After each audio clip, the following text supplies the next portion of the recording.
Ces deux mondes sont-ils irréconciliables? N'en déplaise à Brigitte, le contenu du portefeuille des Français les font plutôt regarder du côté des ronds-points. Aujourd'hui, en France, le salaire médian se situe aux alentours de 1 700 €, ce qui signifie que la moitié de la population française, avouez que ce n'est pas rien, touche un salaire inférieur ou égal à 1 700 € par mois. Bigre, à de tels niveaux, on frôle l'indécence. Et un autre chiffre intéressant, une personne dont le niveau de vie, dont le salaire est supérieur à 2 700 € par mois, fait partie des 20% des Français les plus riches. Oui, c'est bien ce que je dis, quand on a moins de 3 000 € par mois, on fait partie des 20% des Français les plus riches.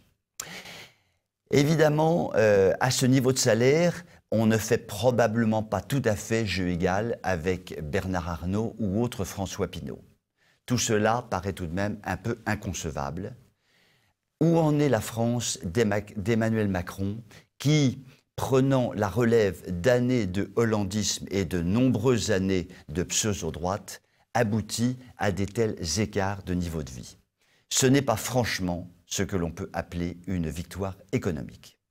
Ces chiffres nous permettent de toucher du doigt la façon précise dont le marasme matériel englue aujourd'hui les Français.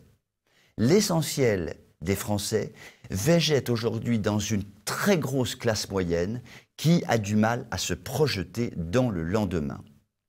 Pas complètement à la rue, mais qui a bien du mal à se projeter, à construire, à investir. Comme l'ont signalé de nombreux sociologues, la France des Gilets jaunes n'est pas forcément une France des pauvres, entre guillemets, mais elle n'est évidemment pas une France des riches. Rappelons d'ailleurs simplement que l'écart entre les plus bas salaires et les plus hauts salaires était, il y a un demi-siècle, de l'ordre de 1 à 20. Aujourd'hui, il est de l'ordre de 1 à 200, 300 ou même 400. La réalité économique actuelle est assez tragique.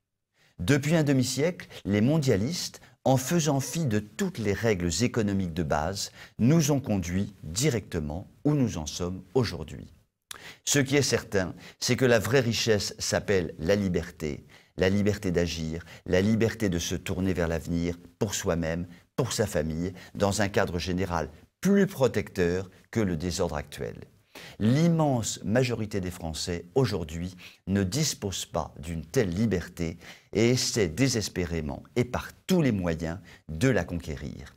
Le chemin est long, il risque d'être encore parsemé d'embûches. Vous pouvez m'écrire si vous le souhaitez. À très bientôt.